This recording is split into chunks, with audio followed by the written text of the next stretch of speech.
राजधानी भोपाल में मेयर पद की दावेदारी को लेकर बीजेपी विधायक कृष्णा गौर के सुर बदल गए। कृष्णा गौर ने कहा है कि पार्टी की तरफ से जो फैसला किया जाएगा उसे वो मानेंगी।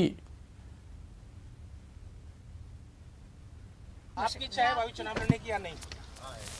जो पार्टी तय करेगी। आपकी इच्छा है भावी चुनाव लड़ने की या नहीं? जो पार्टी तय करेगी। आपकी इच्छा है भावी चुनाव लड़ने की या नहीं? जो पार्टी तय करेगी।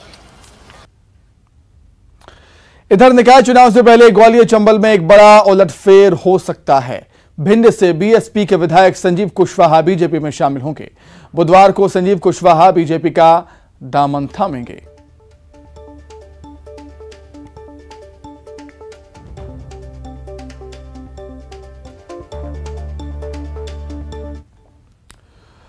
भोपाल की 85 वार्ड हैं और जिसमें हर कोई पार्षद बनना चाह रहा है। बीजेपी और कांग्रेस के भोपाल स्थित मुख्यालय में इस समय पार्षद पद के उम्मीदवारों की कतार लगी है।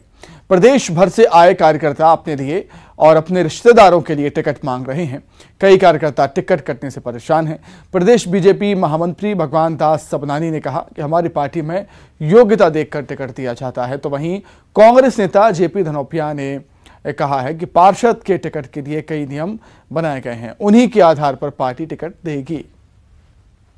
भारतीय जनता पार्टी सेवा और संगठन के माध्यम से लगातार 300 दिन काम करती है। 365 दिन काम करने वाले कार्यकर्ता हैं। अभी हमारी लिस्ट आई कहाँ है? हमारी सूची आएगी। अभी तो नियम कायदे इसलिए बना रहे हैं, उनके पास लोगों का ही टोटा है। आज हमारे पास वो कहते हैं कि हमने महापौर पहले घोषित कर दिए, तो आपके पास उतने ही थे। हमारे पास तो एक एक नगर निगम में एक से बढ़कर एक योग्य कार्यकर्ता है। कौन बेहतर और अच्छी सेवा कर सकता है, इसको लेकर कर भी हम विचार करने में थोड़ा सा समय लगता है, क्योंकि अच्छे कार्यकर्ता और एक से अधिक है। आपके पास वो उतनी उपलब्धता नहीं है, जो है उन्होंने आप दे दिया। तो इसलिए आप भारतीय जनता पार्टी के जिलों की सूचियां आने का इंतजार कीजिए। कांग्रेस पार्टी में आदरणीय कमलनाथ जी ने साफ तौर पर कह दिया है, हम उन लोगों को ही टिकट देंगे जो उस वार्ड के निवासी है, उस वार्ड के मतदाता है। हम इस पर बात कर रहे हैं। दूसरा उन्होंने कहा है कि सामान्य वर्ग में सामान्य व्यक्ति को टिकट दिया जाएगा, दलित में दलित को, ओबीसी को ओबीसी को, और ओबीसी का कोटा कम ना हो, इस बात का ध्यान रखेंगे। अगर कहीं सामान्य में कोई ऐसा व्यक्ति उपयुक्त नहीं मिलता है तो ओबीसी को मिल दे सकते हैं। तो साफ तौर पर वो जो पार्षद के टिकट मांगने वाले लोग हैं उनमें गुस्सा है और पुराने लोगों को टिकट दिए जाएंगे। अगर वो जीतने वाले हैं तो थोड़ा बहुत एडजस्ट होने की संभावना रहेगी। वहीं सागर में नगरीय निकाय चुनाव को लेकर बीजेपी जिला कोर कमेटी की बैठक हुई, जिसमें जिले के प्रभारी मंत्री अरविंद भदौरिया, मंत्री भूपेंद्र सिंह समेत बीजेपी के विधायक और जिलाध्यक्ष शामिल हुए। बैठक में नगर निगम, नगर पालिका और नगर पंचायत के उम्मीदवारों को लेकर मंथन किया गया।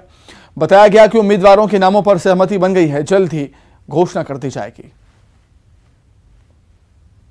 चर्चा हुई है और सर्वसम्मति से अधिकांश नाम पार्षदों के तय किए हैं।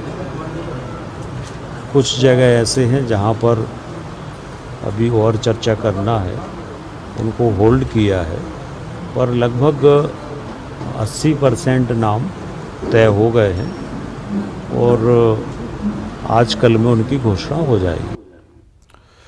तो वहीं निकाय चुनाव से पहले दमोह में पूर्व वित्त मंत्री जयंत मलैया के बेटे ने सिद्धार्थ मलैया ने बीजेपी से इस्तीफा देने का ऐलान कर दिया।